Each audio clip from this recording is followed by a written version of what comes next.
Meu filho de 35 anos me empurrou contra a parede da sala e saiu batendo a porta, achando que estava tudo resolvido do jeito dele. Mas quando desceu para o café da manhã no dia seguinte, encontrou 3 pessoas sentadas à mesa comigo. E naquele momento, ele percebeu que seu reinado de terror tinha chegado ao fim. Eu tinha passado a noite inteira preparando não apenas comida, mas o dia mais importante da minha vida. O dia em que escolhi a minha própria sobrevivência. Mas antes de continuar, confira se você já está inscrito no canal e escreva nos comentários: de onde você está assistindo este vídeo? Adoramos saber até onde nossas histórias estão chegando. Meu nome é Helena Costa, tenho 62 anos e moro em Porto Alegre, Rio Grande do Sul. Durante 35 anos, fui mãe solteira do meu único filho, Lucas. Criei-o sozinha depois que o pai dele nos abandonou quando Lucas tinha apenas 2 anos. Trabalhei como auxiliar de enfermagem em 3 turnos diferentes ao longo da vida para garantir que ele tivesse tudo: escola particular, curso de inglês, tênis de marca, videogame. Tudo o que eu não tive, eu dei a ele. E durante muito tempo, achei que estava fazendo a coisa certa. Mas tem um ditado que diz que o caminho para o inferno está pavimentado de boas intenções. E eu, sem perceber, construí esse caminho tijolo por tijolo. Lucas sempre foi um menino difícil, temperamental, explosivo. Quando criança, ele tinha aquelas birras terríveis no supermercado, se jogava no chão, gritava até ficar roxo. Eu, exausta depois de plantões de 12 horas, cedia. Era mais fácil dar o que ele queria do que enfrentar o escândalo. Na adolescência, as explosões continuaram. Ele quebrava coisas quando ficava com raiva: controles de videogame, portas, pratos. Eu sempre limpava a bagunça, sempre consertava, sempre perdoava. Porque era meu filho, porque eu o amava. Porque achei que era isso que mães faziam. Ele conseguiu terminar o ensino médio, mas nunca quis fazer faculdade. Arranjou alguns empregos temporários, vendedor, entregador, atendente de call center, mas nunca durava mais do que alguns meses em cada lugar. Sempre tinha uma desculpa. O chefe era um idiota, os colegas tinham inveja dele, o horário era impossível. Nunca era culpa dele. Nunca. E eu, como sempre, acreditava. Pagava as contas dele, cozinhava, lavava roupa, mantinha a casa. Ele morava comigo porque estava juntando dinheiro para sair, mas esse dia nunca chegava. E com o tempo, percebi que ele não queria que chegasse. Por que sairia? Ele tinha tudo servido numa bandeja de prata. A virada começou há uns 3 anos, quando Lucas completou 32. Ele começou a sair mais à noite.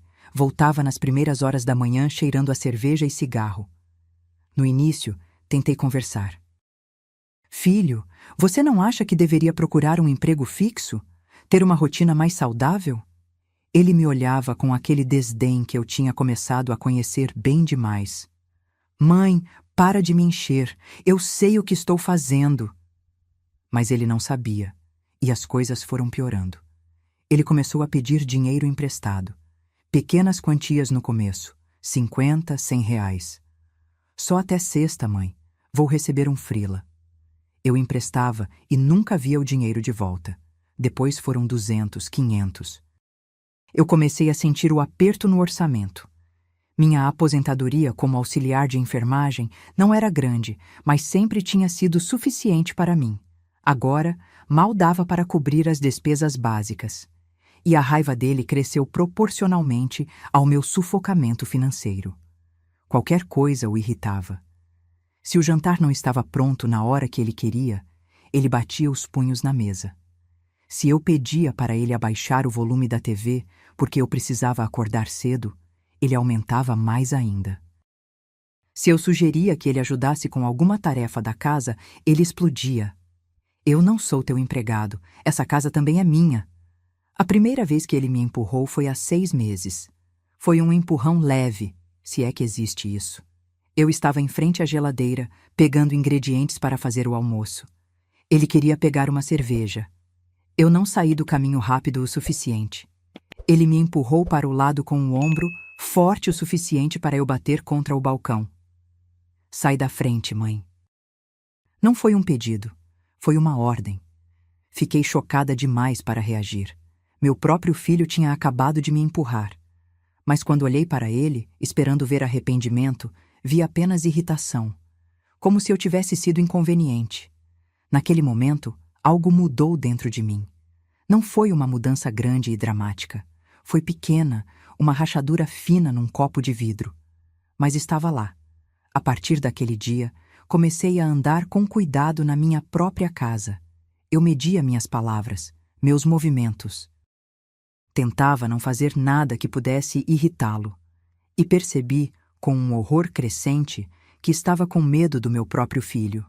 A segunda vez foi pior. Foi há 3 semanas. Eu tinha pedido a ele que lavasse a louça da pia, louça que ele mesmo tinha sujado. Ele estava no sofá, mexendo no celular, e simplesmente me ignorou. Eu perguntei de novo. Ele continuou me ignorando.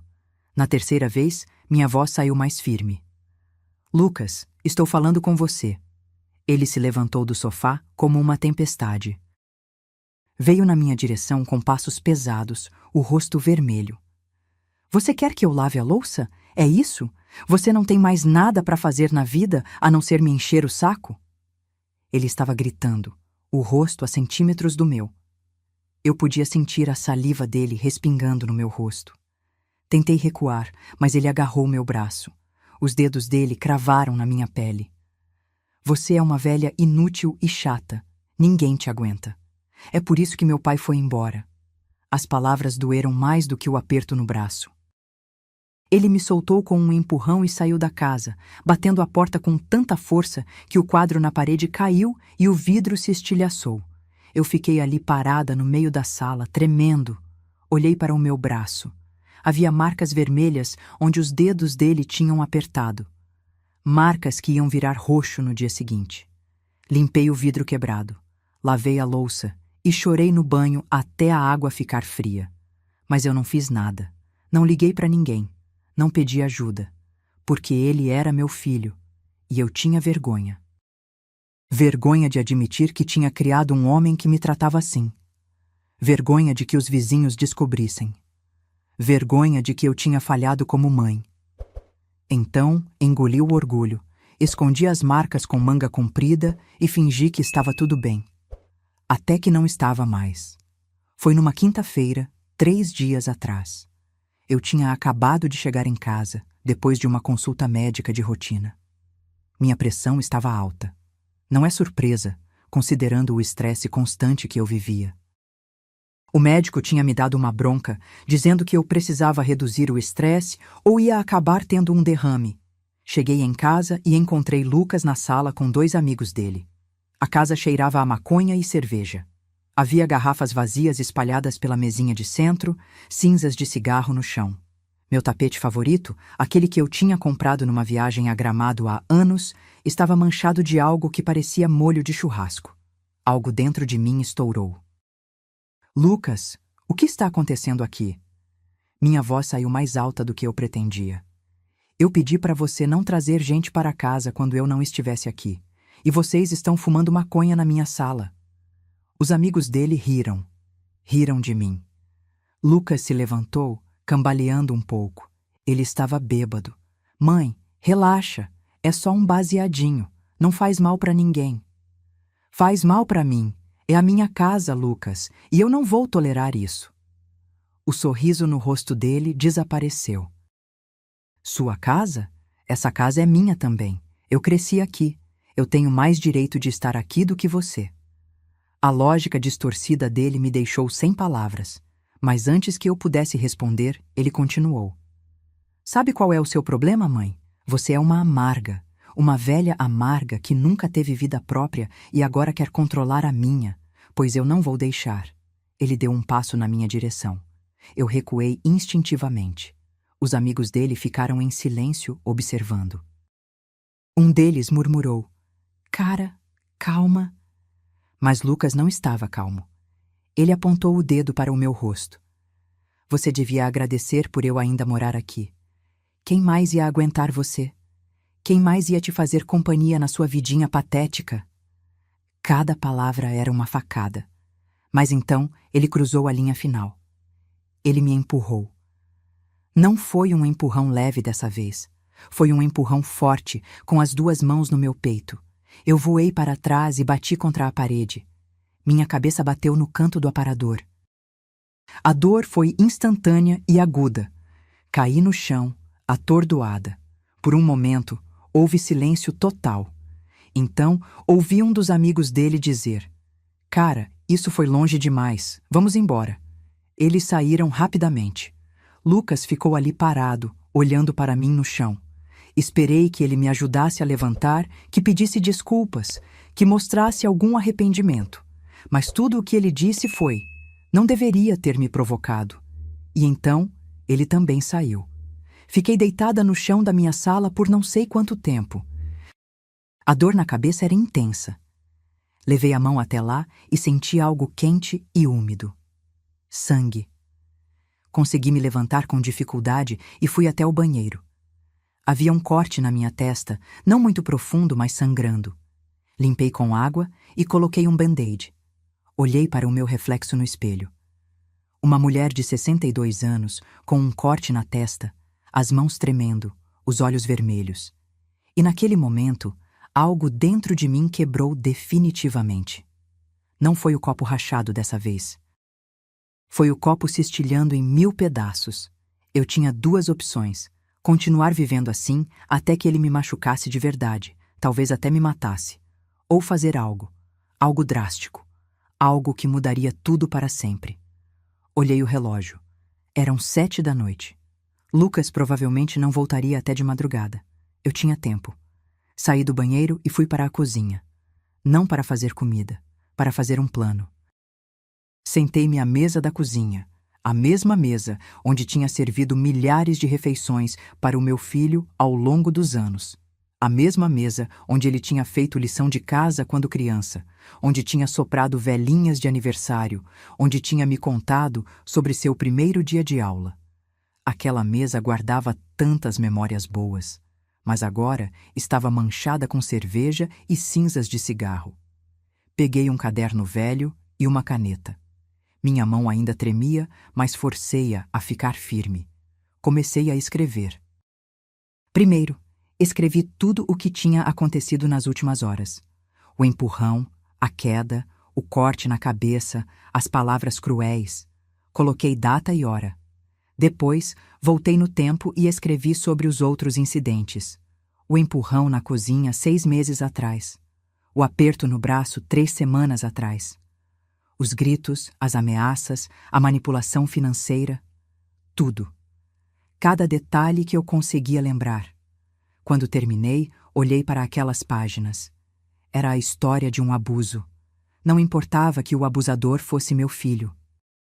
Abuso era abuso. Peguei meu celular e tirei fotos do corte na minha testa, das marcas que ainda estavam roxas no meu braço. Fotografei a sala bagunçada, as garrafas, as cinzas, evidências. Depois liguei para 3 pessoas. A primeira foi minha irmã, Beatriz. Ela mora em São Paulo, é advogada, uma mulher forte e prática. Quando atendeu, sua voz estava alegre.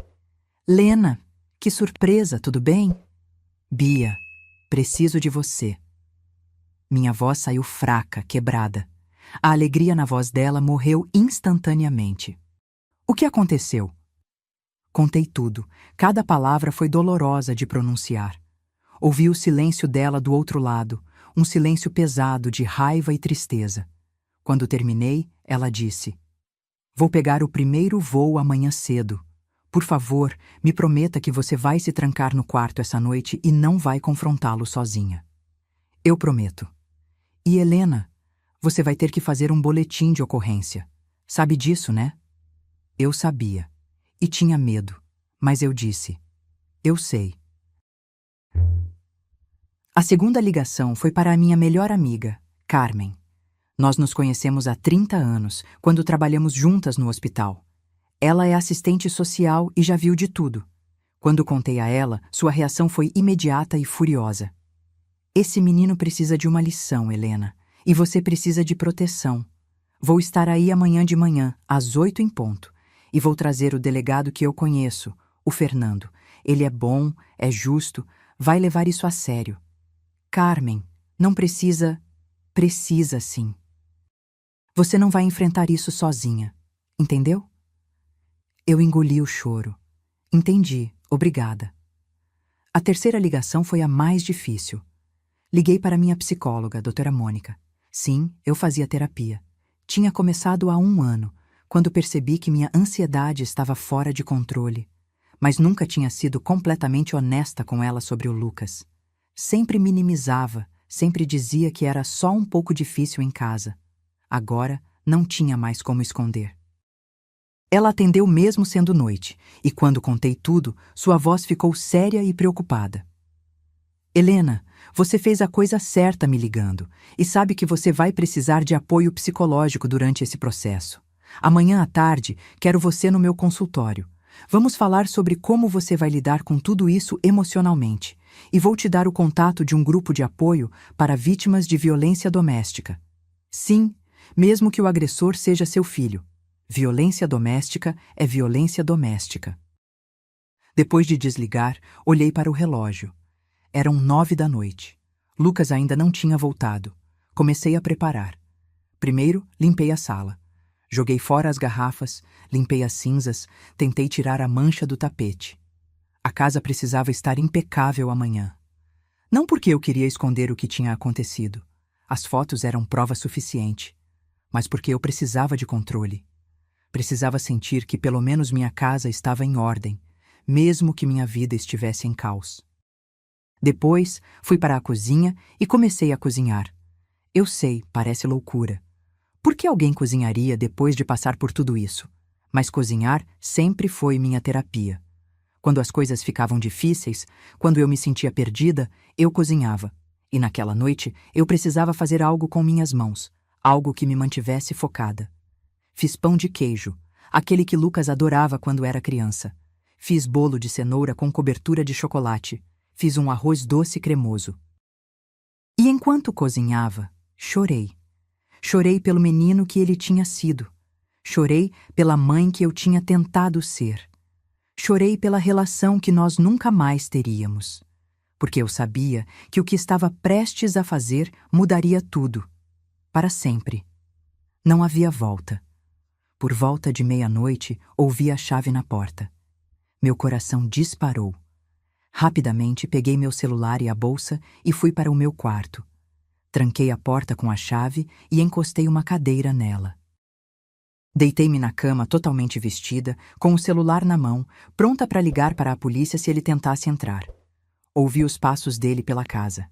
Ele foi para o banheiro, depois para a cozinha. Ouvi a geladeira abrir e fechar. Ouvi o barulho de pratos. Ele estava comendo o que eu tinha feito. A ironia não passou despercebida. Depois de uns 20 minutos, ouvi a porta do quarto dele fechar. E então, silêncio. Não consegui dormir. Fiquei deitada no escuro, olhando para o teto, o coração batendo rápido demais. Às 6 da manhã, desisti de tentar dormir. Levantei-me, tomei um banho demorado e quente e me vesti com cuidado. Escolhi uma calça jeans simples e uma blusa azul claro de manga comprida. Nada muito formal, mas arrumada. Queria parecer respeitável, não desesperada.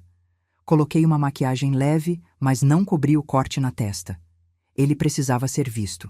Às 7:30, estava na cozinha terminando de arrumar a mesa.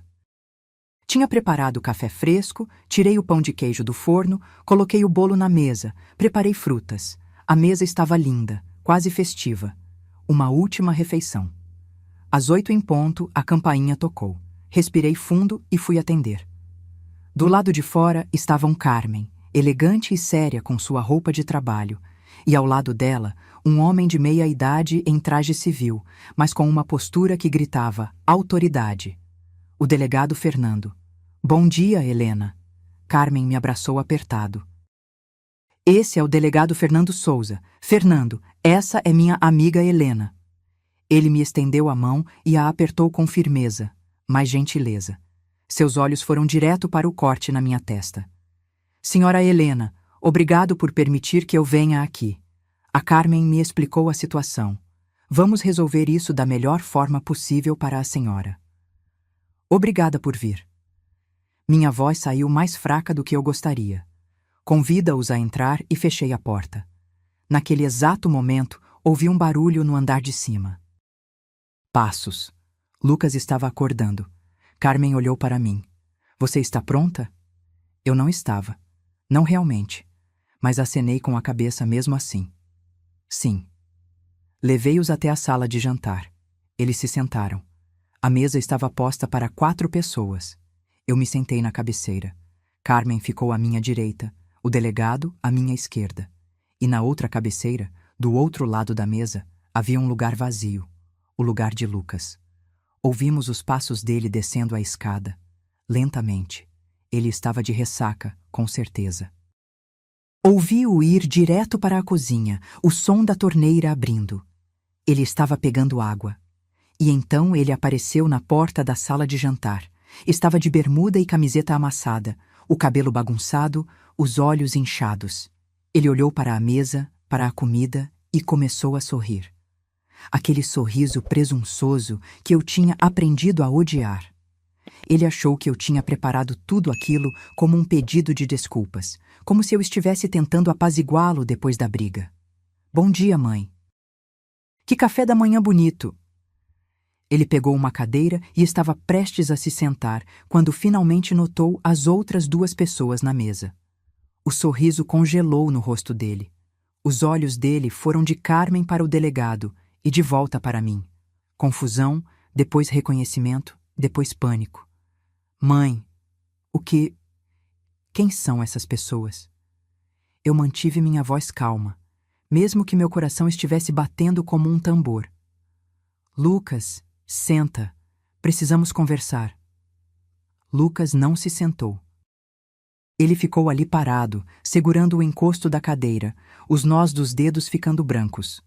Os olhos dele pulavam nervosamente entre os 3 rostos na mesa, tentando entender o que estava acontecendo. Eu perguntei quem são essas pessoas. Ele repetiu, mas a voz dele saiu menos firme dessa vez. Tinha uma rachadura de incerteza. O delegado Fernando se levantou lentamente, com aquela calma deliberada que homens da lei têm. Ele era alto, tinha uns 50 e poucos anos, cabelos grisalhos bem cortados e olhos que já tinham visto muita coisa na vida. Quando falou, sua voz era profissional, mas não hostil. Bom dia, Lucas. Meu nome é Fernando Souza, sou delegado da Delegacia Especializada de Atendimento à Mulher. E essa, ele gesticulou para Carmen. É a assistente social Carmen Ribeiro. Estamos aqui a pedido da sua mãe. Eu vi a cor sumir do rosto de Lucas. Ele olhou para mim com uma mistura de choque e fúria. Você chamou a polícia? Para quê? Senta, Lucas. Minha voz saiu mais firme do que eu esperava. Por favor. Ele hesitou, mas algo no meu tom, talvez a determinação que ele nunca tinha ouvido antes, fez com que ele obedecesse. Ele se jogou na cadeira com força, fazendo-a ranger, os braços cruzados defensivamente sobre o peito. O delegado sentou-se de novo e tirou um pequeno caderno do bolso. Lucas, antes de começarmos, preciso te informar que essa é uma conversa informal. Você não está sendo preso nem acusado de nada neste momento, mas dependendo do que sua mãe decidir fazer, isso pode mudar. Entendeu? Lucas olhou para ele com desafio, mas não disse nada. Carmen se inclinou para a frente, as mãos cruzadas sobre a mesa. Ela tinha aquela presença maternal mais firme, habilidade que vem de anos trabalhando com famílias em crise. Lucas, eu conheço sua mãe há mais de 30 anos. Ela me ligou ontem à noite muito abalada e me contou sobre o que aconteceu. Sobre como você a empurrou contra a parede, causando esse ferimento na testa dela. Ela apontou para o corte no meu rosto. Isso é agressão física, é crime. Foi sem querer! Lucas explodiu, batendo a palma da mão na mesa. As xícaras de café tilintaram. Eu estava alterado. Ela estava gritando comigo. Foi um acidente. Um acidente? Minha voz saiu baixa, mas carregada de anos de dor contida. Lucas, me olha nos olhos. Ele relutantemente virou o rosto para mim. Isso não foi um acidente. Você me empurrou com as 2 mãos, com força. Eu bati a cabeça e sangrando. E você sabe o que você disse depois? Você disse que eu não deveria ter te provocado. Você não perguntou se eu estava bem. Você não pediu desculpa. Você me culpou e foi embora. Lágrimas começaram a descer pelo meu rosto, mas eu não as limpei. Deixei que ele as visse. E não foi a primeira vez, foi? Tem aquele empurrão na cozinha há 6 meses. Tem o dia que você apertou meu braço com tanta força que ficou roxo. Tem os gritos, as ameaças, a forma como você me trata como se eu fosse lixo na minha própria casa. Mãe, eu... Não. Eu levantei a mão, cortando-o. Deixa eu terminar. Eu passei os últimos 3 anos da minha vida com medo de você. Com medo do meu próprio filho. Eu ando na ponta dos pés na minha própria casa, medindo cada palavra, cada ação, com medo de te deixar com raiva. Isso não é normal, Lucas. Isso não é como uma família deve ser. O delegado Fernando começou a falar, sua voz calma, mas autoritária. Lucas, sua mãe tem o direito de fazer um boletim de ocorrência. Com as evidências que ela tem, as fotos dos ferimentos, o relato dela e meu testemunho do estado dela agora. Você pode ser indiciado por lesão corporal e ameaça. Isso pode resultar em prisão. Vi o pânico real nos olhos de Lucas pela primeira vez. Prisão? Por causa de uma briga de família? Violência doméstica é crime, independente de quem seja o agressor, Carmen interveio. E filho agredindo mãe idosa é considerado ainda mais grave pela lei. Eu não sou idosa, Lucas gritou apontando para mim. Ela tem 62 anos, não é uma velha frágil. Mas ela é tua mãe, Carmen retrucou, a voz subindo um tom. E você é um homem de 35 anos, fisicamente muito mais forte do que ela. Quando você usa essa força para machucá-la, você está cometendo um crime. Ponto final. Lucas olhou ao redor da mesa, percebendo que estava encurralado. Então fez o que sempre fazia quando as coisas não iam do jeito dele. Tentou manipular. Ele se virou para mim e eu vi as lágrimas se formarem nos olhos dele. Lágrimas falsas. Eu as conhecia bem. Mãe, eu sinto muito. Eu juro que sinto muito. Eu estava bêbado, eu não estava pensando direito. Você sabe que eu te amo. Você sabe que eu nunca te machucaria de propósito. Era a mesma ladainha de sempre. As mesmas desculpas.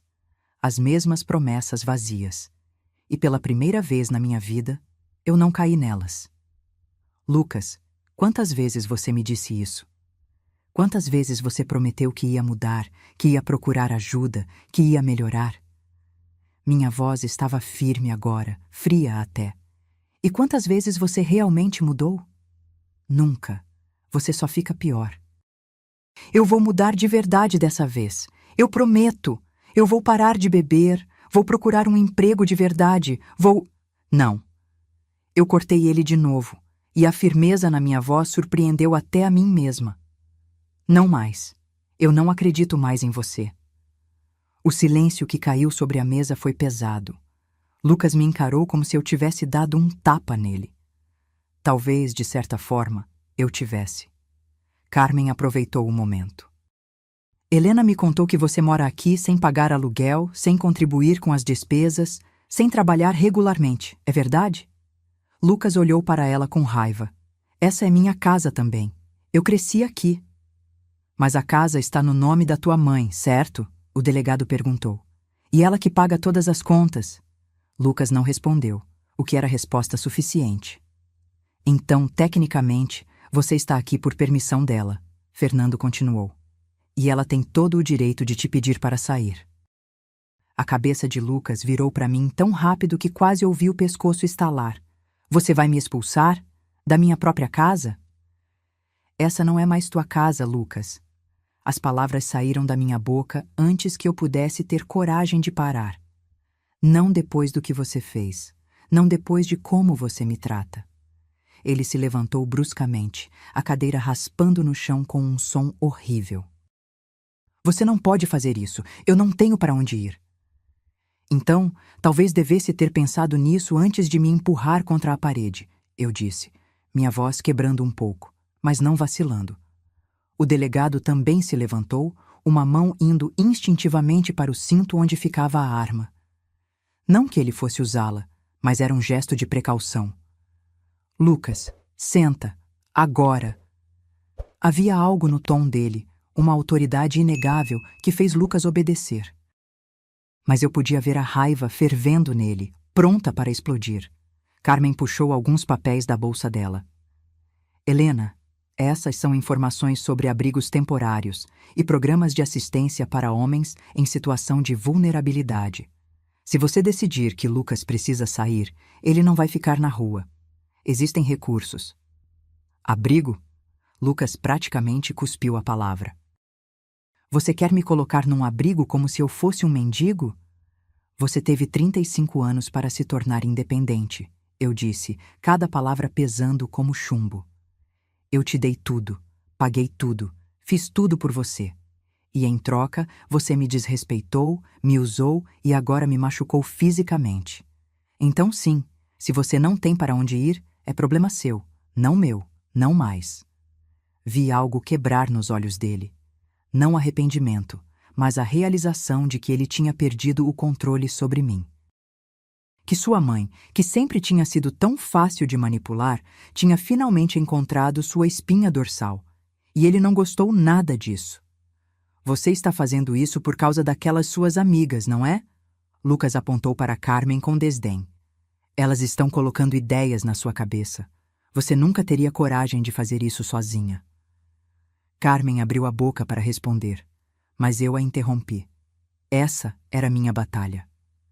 Não, Lucas. Ninguém colocou nada na minha cabeça. Eu tomei essa decisão sozinha, depois que você me deixou sangrando no chão da sala ontem. Carmen e o delegado Fernando estão aqui porque eu pedi ajuda. Porque eu finalmente tive coragem de admitir que preciso de proteção. Proteção de você. As palavras pareceram fisicamente doer nele. Ele recuou na cadeira, o rosto se contorcendo. Proteção de mim? Eu sou teu filho. Eu nunca te faria mal de verdade. Você já fez. Eu me levantei, tremendo, mas determinada. Puxei a manga da minha blusa, revelando as marcas roxas ainda visíveis no meu braço. Isso aqui, isso é mal. Você fez isso há 3 semanas. E o corte na minha testa? Isso é mal. E os anos de abuso verbal, emocional e financeiro? Isso tudo é mal, Lucas. O delegado Fernando estava fazendo anotações no caderno dele. Senhora Helena, a senhora quer fazer um boletim de ocorrência formal? Era a pergunta do milhão. A pergunta que mudaria tudo. Se eu dissesse sim, não havia volta. Lucas teria uma ficha criminal.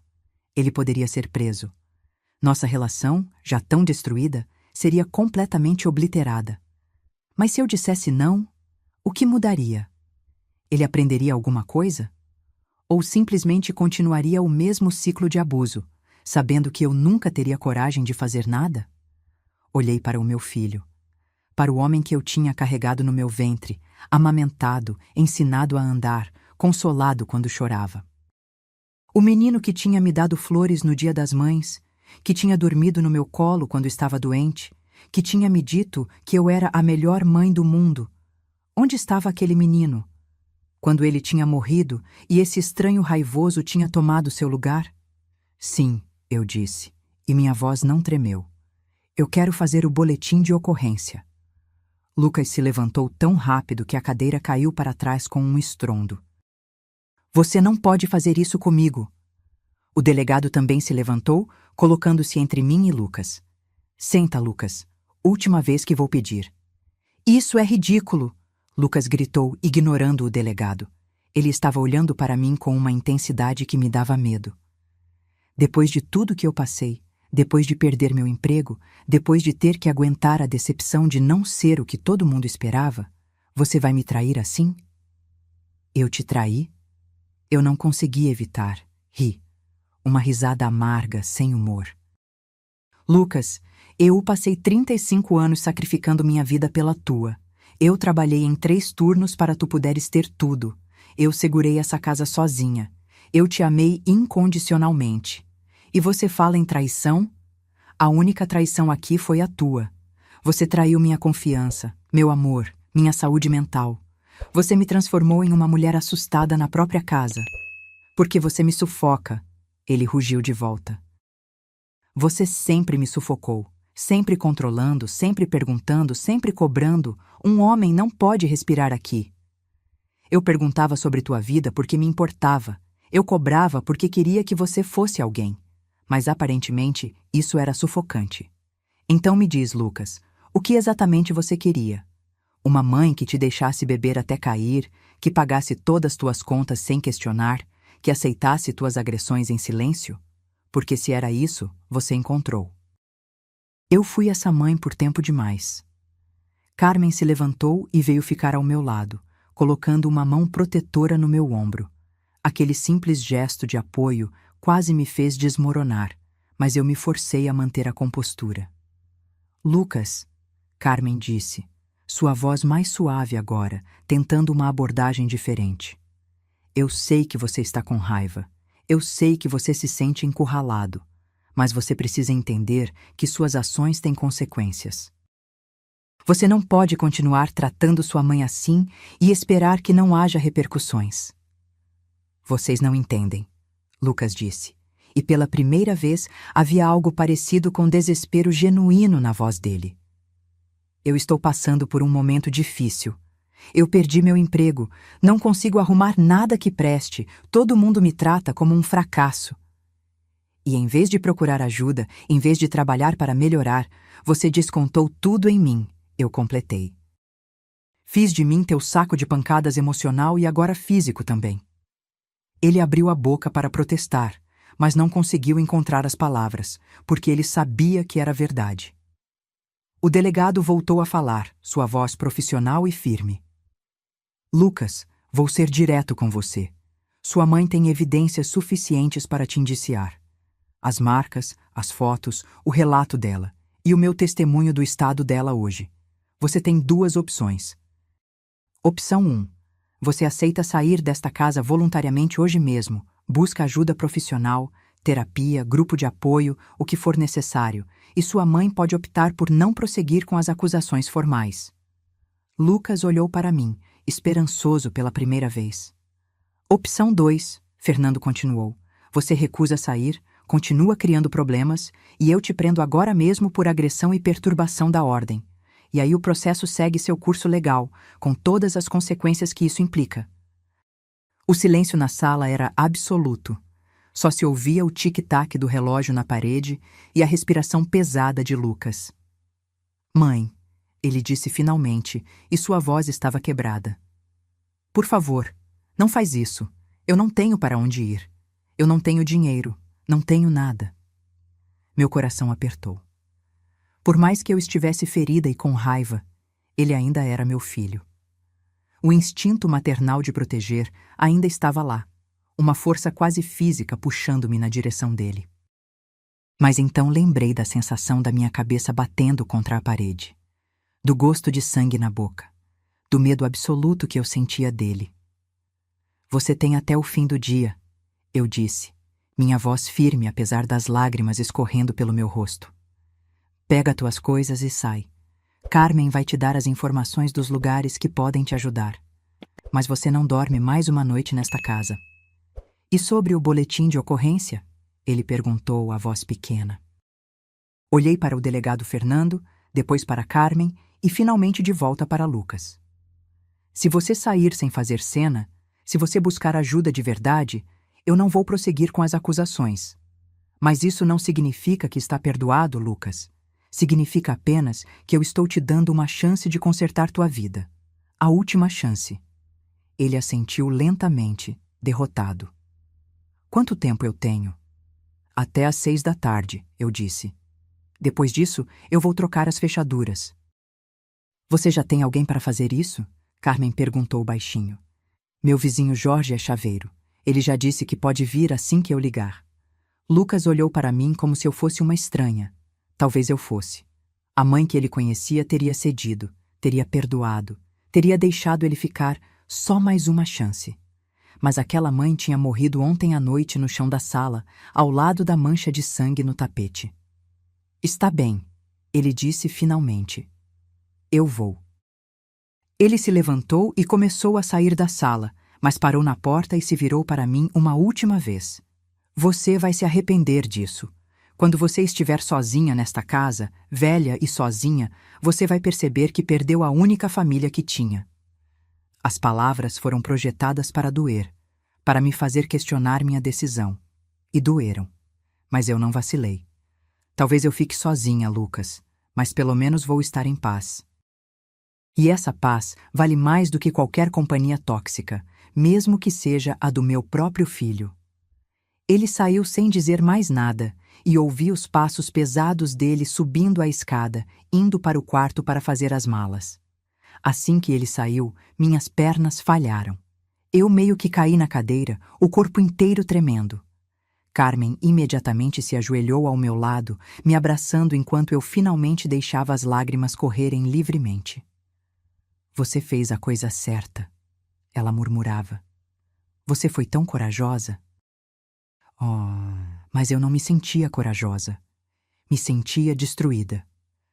O delegado Fernando me deu um tempo para me recompor enquanto ele e Carmen conversavam baixinho no canto da sala. Eu podia ouvir os sons vindos do andar de cima, portas abrindo e fechando, gavetas sendo arrastadas. Lucas estava realmente fazendo as malas. Parte de mim ainda não acreditava que isso estava acontecendo, que eu realmente tinha tido a coragem de fazer isso. Durante tantos anos, eu tinha me imaginado neste momento, fantasiado sobre finalmente colocar limites, sobre finalmente dizer basta. Mas sempre achei que quando o momento chegasse, eu não seria capaz. Que o amor de mãe, aquele amor incondicional que a sociedade tanto glorifica, me impediria. Mas o que eu estava aprendendo, dolorosamente, é que amor incondicional não significa aceitar incondicionalmente qualquer comportamento. Você pode amar alguém e ainda assim se proteger deles. Você pode amar alguém e ainda assim dizer não. Fernando voltou para a mesa e se sentou ao meu lado. Senhora Helena, eu preciso que a senhora entenda algumas coisas. Mesmo que não prossiga com as acusações formais agora, se ele voltar, se houver qualquer outro incidente, a senhora deve ligar imediatamente para a polícia. Não hesite, não tente resolver sozinha. Liga. Eu acenei com a cabeça. Eu vou. E eu recomendo fortemente que a senhora peça uma medida protetiva de urgência. Isso significa que ele legalmente não pode se aproximar da senhora ou desta casa.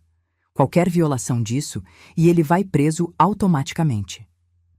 Uma ordem de restrição contra meu próprio filho, eu murmurei, a realidade da situação me atingindo como uma onda. Como chegamos a esse ponto? Porque a senhora permitiu por tempo demais, Carmen disse, e embora as palavras fossem duras, o tom era gentil. Helena, você é minha amiga há décadas. Eu te amo. Mas você permitiu que esse comportamento se desenvolvesse. Cada vez que você cedeu, cada vez que você pagou as contas dele, cada vez que você aceitou o desrespeito, você estava ensinando a ele que não havia consequências. Eu sei disso agora, eu disse, a voz pequena. Eu estraguei tudo. Eu o transformei nisso. Não, Fernando interveio firmemente. Senhora Helena, a senhora não transformou ele em nada. As ações dele são escolhas dele. Sim, talvez um amor mais duro desde cedo tivesse ajudado. Mas você não é responsável por ele ter se tornado violento. Isso foi escolha dele. E agora ele tem que lidar com as consequências. Ouvimos mais barulho do andar de cima e então os passos de Lucas descendo as escadas. Ele apareceu carregando 2 mochilas grandes e uma mala. O rosto dele estava vermelho, os olhos inchados. Ele tinha chorado. Ver meu filho assim, claramente sofrendo, foi uma das coisas mais difíceis que já experimentei. Todo o instinto em mim gritava para correr até ele, abraçá-lo, dizer que estava tudo bem, que ele podia ficar. Mas eu não fiz isso. Fiquei sentada, as mãos apertadas no colo, me forçando a ser forte. Lucas parou no meio da sala, as malas aos pés dele. Isso é tudo que eu consigo carregar agora. Eu preciso voltar depois para pegar o resto das minhas coisas. Você pode voltar na próxima semana, eu disse. Mas avisa antes, e eu vou pedir para alguém estar aqui comigo quando você vier. Ele fez uma expressão de dor, como se aquilo fosse um insulto. Você tem medo de mim? Sim, eu disse simplesmente. Eu tenho. Ele ficou em silêncio por um longo momento, e então acenou com a cabeça. Tudo bem, eu vou ligar antes. Carmen se levantou e entregou a ele uma pasta com papéis. Aqui estão as informações que eu mencionei. Tem um abrigo temporário que aceita homens, tem informações sobre programas de assistência social e tem alguns contatos de psicólogos que trabalham com preços acessíveis. Use isso, Lucas, por favor. Ele pegou a pasta sem olhar para ela, os olhos fixos em mim. Mãe, eu realmente sinto muito. Eu sei que você não acredita, mas eu sinto. Eu acredito que você sente, eu disse cuidadosamente. Mas sentir muito não é suficiente. Você precisa mudar, de verdade, e não por mim, por você. Ele assentiu de novo, e então se virou para pegar as malas. Fernando se levantou. Eu vou acompanhar você até a porta, Lucas. Eles saíram juntos. Ouvi a porta da frente abrir e fechar. E então, silêncio. Carmen se sentou ao meu lado e pegou minha mão. Nós ficamos ali sentadas em silêncio por vários minutos. Não havia nada a dizer. Tudo já tinha sido dito. Fernando voltou alguns minutos depois. Ele foi embora. Chamou um Uber. Eu esperei até ele entrar no carro. Obrigada, eu sussurrei. Senhora Helena, eu vou providenciar a medida protetiva para a senhora. Deve estar pronta em alguns dias. E eu vou deixar meu cartão aqui. Qualquer coisa, qualquer hora, a senhora liga. Entendido? Entendido. Depois que Fernando saiu, Carmen ficou comigo. Ela ajudou a limpar a mesa do café da manhã que ninguém tinha tocado. Colocamos a comida em potes e guardamos tudo na geladeira. A casa parecia muito quieta, muito vazia. Você quer que eu fique com você hoje? Carmen perguntou. Não, eu disse. Eu preciso ficar sozinha por um tempo, processar tudo isso. Ela me abraçou apertado. Eu entendo. Mas eu vou ligar daqui a algumas horas para ver como você está. E lembra, Helena, você fez a coisa certa. A coisa mais difícil, mas a certa. Depois que ela saiu, eu fiquei parada no meio da sala, olhando ao redor. A casa que eu tinha vivido por mais de 30 anos, de repente parecia diferente, maior, mais vazia, mas também mais leve, de alguma forma. Fui até o quarto de Lucas. A porta estava aberta. Ele tinha deixado o quarto bagunçado, roupas pelo chão, gavetas abertas, mas a cama estava semi-arrumada e em cima do travesseiro ele tinha deixado algo. Era uma foto antiga, de quando ele tinha uns 8 anos. Nós estávamos na praia, ele estava no meu colo, rindo para a câmera. Os dois tínhamos sorrisos enormes, genuínos. Era uma época mais simples, quando ele ainda era meu menininho, quando eu ainda era sua heroína. Peguei a foto com mãos trêmulas e me sentei na cama dele. E, finalmente, permiti-me chorar de verdade. Não lágrimas de medo ou raiva, mas lágrimas de luto. Luto pelo menino que ele tinha sido. Luto pela relação que nós tínhamos tido. Luto pela mãe que eu tinha sido. E pela ilusão de que amor era suficiente para consertar tudo. Chorei até não ter mais lágrimas, até minha garganta doer e meus olhos arderem. E então, esgotada, me deitei na cama dele e caí em um sono profundo e sem sonhos. Acordei algumas horas depois com o som do meu telefone tocando. Era a minha irmã Beatriz. Ela tinha pegado um voo e já estava chegando em Porto Alegre. Lena, eu estou no Uber a caminho daí. Chego em uns 20 minutos. Você está bem? Estou, eu disse. E, surpreendentemente, não era totalmente mentira. Eu estava exausta, dolorida emocional e fisicamente, mas havia algo parecido com alívio também. Ele já foi embora. Graças a Deus. Eu vou ficar com você alguns dias, tá? Não aceito não como resposta. E ela ficou. Beatriz chegou com 2 malas, dizendo que tinha tirado 1 semana de folga do escritório de advocacia. Ela imediatamente assumiu o controle, o que foi um alívio. Ela ligou para o chaveiro vizinho, que veio trocar todas as fechaduras. Ela instalou câmeras de segurança na porta da frente e no portão. Ela até conseguiu um alarme residencial que seria instalado no dia seguinte. Não é paranoia, Lena, ela disse quando viu minha expressão. É precaução e necessária. Naquela noite, sentamos na sala com uma garrafa de vinho, do qual eu tomei apenas um gole. Meu estômago ainda estava embrulhado, e ela me fez contar tudo, do começo ao fim.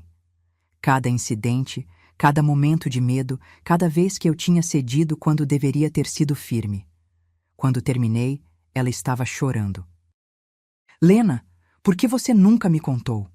Por que você sofreu sozinha por tanto tempo? Vergonha, eu admiti. Vergonha de ter falhado como mãe. Vergonha de que meu filho se tornasse isso. E medo de que ninguém fosse acreditar em mim. Ou pior, que fossem me culpar. Eu teria acreditado. Sempre, ela disse firmemente. E você não falhou. Você amou demais, deu demais, protegeu demais, talvez. Mas isso não é falha. Isso é ser humana. Nos dias seguintes, Bia me ajudou a estabelecer uma nova rotina. Ela me acompanhou à terapia com a doutora Mônica, onde finalmente fui completamente honesta sobre tudo. A terapeuta me diagnosticou com estresse pós-traumático e ansiedade severa, e começou um plano de tratamento que incluía terapia semanal e medicação para ajudar com a ansiedade. Também fui ao grupo de apoio que ela tinha recomendado. Era num centro comunitário, às terças à noite. Eu estava nervosa, mas Bia insistiu em ir comigo na primeira vez. Havia 10 mulheres no grupo, de várias idades e backgrounds. A facilitadora, uma psicóloga chamada Teresa, abriu a sessão explicando que aquele era um espaço seguro, sem julgamentos. Uma por uma, as mulheres compartilharam suas histórias. Maridos abusivos, namorados violentos, pais agressivos. E então chegou minha vez. Meu nome é Helena, eu comecei, a voz tremendo. E meu agressor é meu filho. Houve um murmúrio de reconhecimento no grupo. Teresa acenou encorajadoramente. Obrigada por compartilhar, Helena, e para sua informação, você não é a única aqui. Violência doméstica de filhos para pais é mais comum do que as pessoas pensam, mas é extremamente subreportada porque as vítimas sentem vergonha. Eu sinto, eu admiti. Eu sinto muita vergonha, como se eu tivesse criado um monstro. Uma mulher mais velha do outro lado do círculo falou. Ela devia ter uns 70 anos, cabelos completamente brancos, mas olhos gentis. Querida, eu entendo completamente. Meu filho também era violento comigo. Durante anos eu me culpei. Mas na terapia, eu aprendi que cada pessoa é responsável pelas próprias ações. Você deu amor, estrutura, educação. O que ele fez com isso? Essa foi a escolha dele, não sua. Ouvir isso de alguém que tinha passado pela mesma coisa foi surpreendentemente libertador. Pela primeira vez, senti que talvez, apenas talvez, eu não era um caso perdido. Que talvez eu pudesse me curar disso. Enquanto isso, Lucas me ligava constantemente. Primeiro eram mensagens de desculpas desesperadas. Depois, tentativas de negociação. Mãe, e se eu só ficar mais um mês até eu me organizar? Quando eu não cedia, as mensagens ficavam raivosas. Você é uma mãe terrível. Você me abandonou quando eu mais precisava de você. Bia queria que eu bloqueasse o número dele, mas eu não conseguia. Então chegamos a um compromisso. Eu manteria o número, mas todas as mensagens dele iriam para uma pasta separada que eu só checaria uma vez por dia com Bia presente. Foi doloroso ler aquelas mensagens. Ver a manipulação, a raiva, as tentativas de me fazer sentir culpada. Mas com Bia ao meu lado analisando cada mensagem, consegui ver os padrões de comportamento manipulativo que antes eu não reconhecia. Olha isso aqui, Bia apontou para uma mensagem. Você é a única pessoa que eu tenho no mundo, e você me abandonou. Isso é manipulação clássica. Ele está tentando fazer você se sentir responsável pela solidão dele. E não sou? Eu perguntei. Não. Ele é um homem adulto de 35 anos. Ele é responsável por criar e manter relacionamentos na vida dele. Se você é a única pessoa que ele tem, é porque ele afastou todo mundo com o comportamento dele. Isso não é culpa sua. Logicamente, eu entendia. Mas emocionalmente, ainda doía. Uma semana depois de Lucas sair, ele apareceu sem avisar. Eu estava no jardim regando as plantas quando ouvi a campainha. Olhei pelo visor da porta e lá estava ele. Meu primeiro instinto foi abrir. Mas então lembrei das câmeras de segurança que Bia tinha instalado, da medida protetiva que Fernando tinha conseguido para mim, de todo o progresso que eu tinha feito.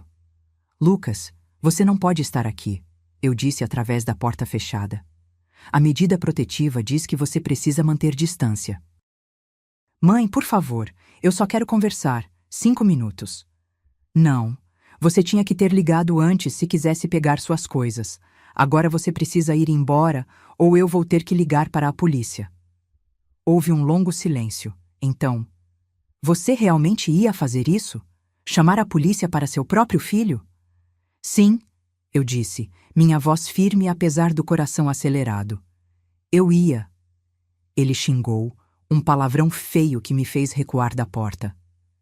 Você mudou. Você não é mais a mãe que eu conhecia. Ah, você está certo, eu disse. Eu mudei. Eu tive que mudar para sobreviver. Ele ficou ali por mais alguns minutos, e então ouvi os passos dele se afastando. Corri para a janela e vi ele entrando em um carro velho que eu não reconheci. Assim que ele saiu, minhas pernas falharam e eu desabei no sofá, tremendo. Liguei para Bia imediatamente e depois para Fernando para reportar a violação da medida protetiva. Ele me assegurou que isso seria adicionado ao arquivo e que se Lucas tentasse de novo, haveria consequências mais sérias. Passaram-se 3 meses. 3 meses de terapia, de noites mal dormidas, de culpa e segundas dúvidas. Mas também 3 meses de lenta, gradual cura. A casa estava silenciosa, mas eu estava aprendendo a apreciar o silêncio em vez de temê-lo. Voltei a fazer as coisas que amava: jardinagem, leitura, aulas de yoga no centro comunitário. Reconectei com amigas antigas que eu tinha afastado durante os anos difíceis com Lucas. Algumas entenderam, outras não. Perdi algumas amizades, mas as que ficaram se tornaram mais fortes. A parte mais difícil era lidar com o julgamento, porque por mais que vivamos em tempos modernos, ainda existe essa expectativa de que mães devem perdoar tudo, aguentar tudo. Várias pessoas da minha vida, incluindo algumas primas e conhecidas da igreja, me criticaram por expulsar meu próprio filho. Mas ele não tem para onde ir, Helena. Família é família, vocês vão resolver isso. Você é mãe dele. Como pode virar as costas assim? Cada comentário era como uma pequena facada. Por um tempo, parei de ir à igreja para evitar os olhares de julgamento. Mas então, a doutora Mônica me fez uma pergunta que mudou minha perspectiva. Helena, essas pessoas que estão te julgando, elas viveram na sua pele? Elas sentiram o medo que você sentiu? Elas têm as marcas no braço que você tem? Não. Então, com todo respeito, a opinião delas sobre suas escolhas não importa. A única pessoa que tem que viver com as consequências das suas decisões é você. E você escolheu sua segurança, sua sanidade mental, sua vida. Isso não é egoísmo, isso é sobrevivência. Aos poucos, aprendi a deixar ir o peso dessas opiniões. Encontrei uma igreja menor, mais acolhedora, onde o pastor falava sobre amor próprio e limites saudáveis. Lá, ninguém me julgava. Lucas continuou tentando contato esporádico. As mensagens ficaram menos frequentes, mas ainda vinham. Algumas eram manipuladoras, outras genuinamente arrependidas. Ele me contou que estava dormindo no abrigo que Carmen tinha indicado, que tinha conseguido um trabalho de meio período num mercado. Uma vez, ele enviou uma foto dele usando o uniforme do mercado, sorrindo de leve. Primeiro dia. Estou tentando, mãe. Aquela foto me destruiu. Ver meu filho tentando, realmente tentando, mexeu com todas as minhas emoções. Parte de mim queria ligar imediatamente, dizer que estava orgulhosa, oferecer ajuda, mas Bia, que ainda estava checando as mensagens comigo, me segurou. Isso é bom, Lena. É realmente bom que ele esteja trabalhando. Mas ele fez isso por uma semana. Deixa ver se ele consegue manter por 3 meses, 6 meses. Deixa ver se a mudança é real antes de você abrir essa porta de novo. Ela estava certa. E mais importante, eu sabia que eu ainda não estava pronta. O trauma do que tinha acontecido ainda estava muito fresco. Eu ainda acordava no meio da noite com pesadelos de ser empurrada, de ver aquela raiva no rosto dele. Então eu respondi à mensagem, mas mantive distância. Fico feliz que você esteja trabalhando, Lucas. Continue assim, mas eu ainda preciso de tempo e espaço. Sua resposta veio horas depois. Eu entendo. Obrigado por responder. Foi pequeno, mas foi progresso. No grupo de apoio, compartilhei sobre isso. Eu sinto que estou sendo cruel, eu admiti. Ele está tentando e eu continuo mantendo distância. A mulher mais velha, Dona Maria, eu tinha aprendido o nome dela, balançou a cabeça. Querida, você não está sendo cruel. Você está sendo sábia. Abusadores, muitas vezes, mostram mudança temporária para ganhar acesso de volta à vítima, só para voltar aos padrões antigos. Não estou dizendo que é o caso do seu filho necessariamente, mas você tem todo o direito de ser cautelosa. Ele precisa provar por um período sustentado que realmente mudou. E mesmo assim, você não é obrigada a deixá-lo voltar para sua vida completamente. Mas ele é meu filho, eu disse, e aquela velha culpa voltou. Como eu posso não querer ele na minha vida? Você pode amá-lo e ainda assim não conviver com ele. Teresa, a facilitadora, disse gentilmente. Amor e proximidade não são a mesma coisa. Você pode amar alguém de longe, desejar o melhor para eles, torcer pelo sucesso deles, mas proteger sua própria paz mantendo distância. Não há nada de errado nisso. Foi difícil internalizar isso, mas aos poucos comecei a aceitar. Meu amor por Lucas não tinha morrido. Provavelmente nunca morreria. Afinal, ele era meu filho. Mas agora era um amor com limites, com proteção, com autopreservação. 6 meses depois da expulsão, Lucas me enviou uma longa mensagem. Era diferente das outras. Não havia manipulação, não havia cobrança. Era apenas honesta. Mãe, eu estou em terapia faz 3 meses. O psicólogo me ajudou a ver muitas coisas sobre mim mesmo que eu não queria ver. Sobre a raiva que eu carregava, sobre como eu te culpava por coisas que não eram tua culpa, sobre como eu nunca assumi responsabilidade pela minha própria vida. Eu não estou escrevendo isso para pedir para voltar ou para você me perdoar. Eu só queria que você soubesse que eu finalmente entendo. Eu entendo porque você fez o que fez. E pela primeira vez eu consigo dizer: você fez certo. Eu estava te machucando. Eu estava me autodestruindo. E se você não tivesse colocado aquele limite firme, eu provavelmente teria te machucado ainda mais, ou pior. Eu ainda tenho um longo caminho pela frente. Ainda luto com a raiva às vezes. Mas estou trabalhando nisso. Estou trabalhando em ser o homem que você merecia como filho. O homem que o pai teria ficado orgulhoso. Um dia, se você se sentir pronta, eu adoraria tomar um café com você. Num lugar público, com segurança, no seu tempo. Mas se você nunca se sentir pronta, eu vou entender também. Te amo, mesmo sabendo que não mereço o seu amor de volta. Lucas. Chorei lendo aquela mensagem. Chorei pelo filho que eu tinha perdido e pelo homem que talvez ele estivesse se tornando. Chorei pela dor de tudo que tínhamos passado. Mas também chorei de esperança. Mostrei a mensagem para a doutora Mônica na sessão seguinte. Ela leu cuidadosamente e então disse: Helena, isso parece genuíno. Mas você não precisa decidir nada agora. Você tem todo o direito de levar o tempo que precisar. Eu sei, mas eu quero ver ele, só para ver se a mudança é real. Será que estou sendo tola? Você está sendo humana. e mãe. Mas se você decidir se encontrar com ele, faça-o num lugar público. Leve alguém com você se precisar se sentir mais segura e estabeleça limites claros desde o início.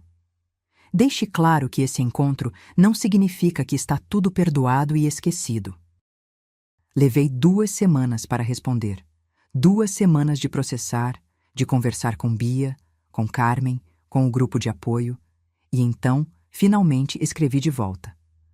Lucas, obrigada pela sua mensagem. Significou muito para mim. Eu aceito tomar um café com você, mas preciso que você entenda algumas coisas primeiro. Isso não significa que tudo está perdoado. Você me machucou profundamente e isso vai levar tempo para curar, se é que cura completamente. Isso não significa que você pode voltar a morar comigo. Aquele capítulo da nossa vida acabou. Se eu sentir, em qualquer momento, que você está voltando aos padrões antigos, eu vou me afastar de novo. E dessa vez será permanente. Se você aceita esses termos, podemos marcar algo na próxima semana. Me diga quando você está livre. Sua resposta veio imediatamente. Eu aceito todos os termos. Obrigado por me dar essa chance. Marcamos para um sábado à tarde, numa cafeteria movimentada no centro. Levei Carmen comigo. Não porque eu esperava problemas, mas porque precisava de alguém ali, uma rede de segurança emocional. Chegamos 10 minutos antes do horário combinado. Escolhi uma mesa perto da janela, onde havia muita gente ao redor. Carmen sentou numa mesa vizinha, perto o suficiente para intervir se necessário, mas longe o suficiente para nos dar privacidade. Quando Lucas entrou, quase não o reconheci. Ele estava diferente. Mais magro, definitivamente, mas de uma forma saudável. O cabelo estava cortado e limpo. Ele usava roupas simples mas cuidadas, uma camisa de botão e jeans sem rasgos. Mas a maior mudança estava no rosto. A raiva constante que costumava estar estampada ali tinha desaparecido. Em seu lugar havia algo parecido com paz? Humildade? Ele me viu e caminhou em nossa direção devagar, quase hesitante. Quando chegou à mesa, ficou ali parado, claramente sem saber se devia me abraçar ou simplesmente sentar. Oi, mãe, ele disse baixinho. Oi, Lucas. Senta.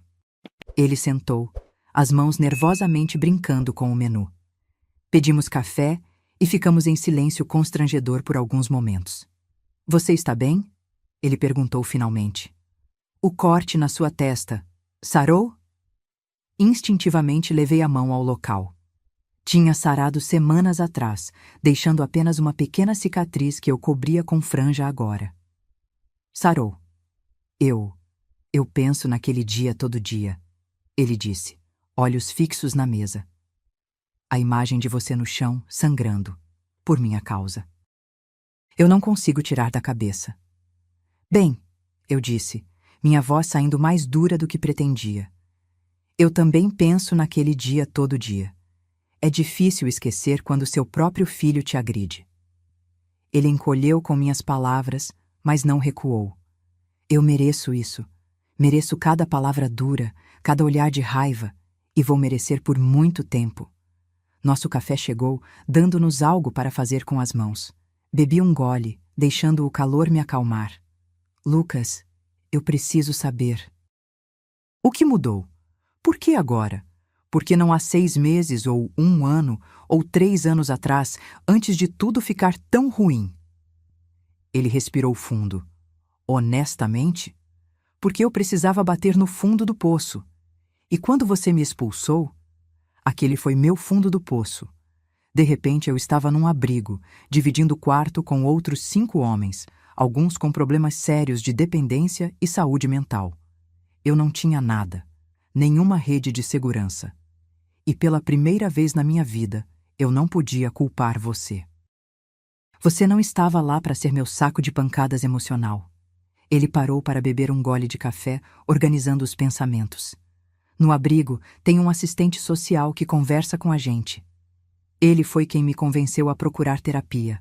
No começo eu resistia, achava que era besteira.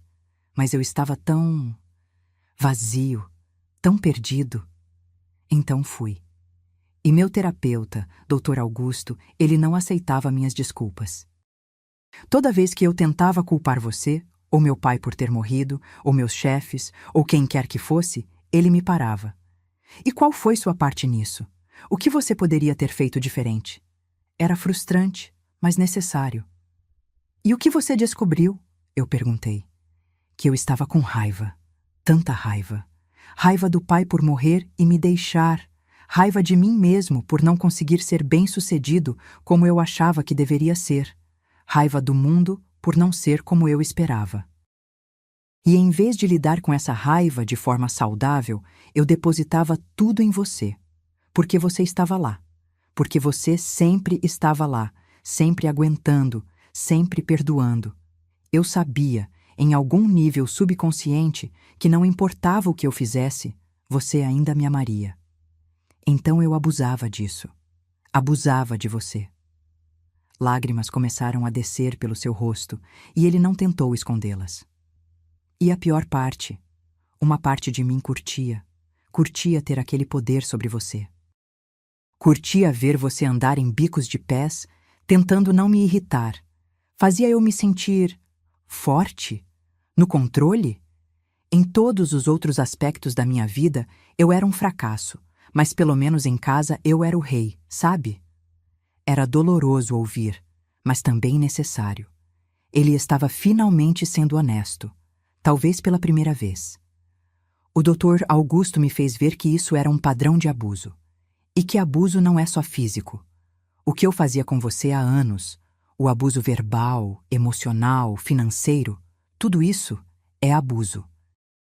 E quando finalmente escalou para o físico, foi só a evolução natural de algo que já estava acontecendo há muito tempo. Por que você nunca quis procurar ajuda antes? Eu perguntei. Eu sugeri terapia tantas vezes. Porque eu não achava que era o problema.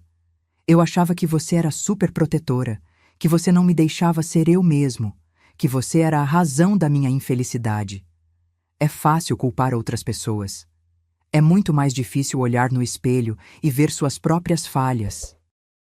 Nós ficamos em silêncio por um momento, apenas bebendo nosso café. Ao redor, a vida da cafeteria continuava. Pessoas rindo, conversando, vivendo suas vidas normais. E aqui estávamos nós, mãe e filho, tentando navegar as ruínas do que nossa relação tinha se tornado. Mãe, Lucas disse finalmente, eu não espero que você me perdoe. Não totalmente. Eu não sei se eu me perdoaria se estivesse no seu lugar. Mas eu quero que você saiba que estou trabalhando em mim. Tenho terapia toda semana. Ainda estou no emprego do mercado. Aliás, me promoveram para supervisor de turno. Consegui alugar uma kitnet pequena, saí do abrigo. Ainda não é muito, mas é meu. E é honesto. Eu fico feliz por você, Lucas. De verdade. E eu queria perguntar... Ele hesitou. Não agora, mas talvez no futuro. Você acha que um dia eu poderia te visitar? Na casa? Não para morar, nunca mais para morar, mas só para tomar um chá, conversar, sentir que ainda tenho uma mãe. Meu coração apertou. Aquela pergunta, aquela vulnerabilidade. Eu não sei, Lucas. Honestamente não sei. Aquela casa, você transformou ela num lugar de medo para mim. Vai levar tempo para eu me sentir segura tendo você lá de novo. Se é que um dia vou me sentir. Ele acenou, claramente desapontado, mas não surpreso. Eu entendo. Só, não feche a porta completamente, ok? Me deixa mostrar que mudei. Me deixa provar com o tempo que não sou mais aquela pessoa. Eu posso fazer isso, eu disse cuidadosamente. Mas sem garantias, Lucas. Eu não prometo nada além de estar disposta a ver, no meu tempo, nos meus termos. Nos seus termos, ele repetiu. Eu aceito. Nós conversamos por mais 1 hora. Ele me contou sobre a terapia, sobre o trabalho, sobre os planos dele de fazer um curso técnico em informática. Eu contei sobre minha própria terapia, sobre o grupo de apoio, sobre como tinha redescoberto hobbies antigos. Foi estranho, mas também bom. Não era como antes. Aquele relacionamento tinha morrido e não voltaria.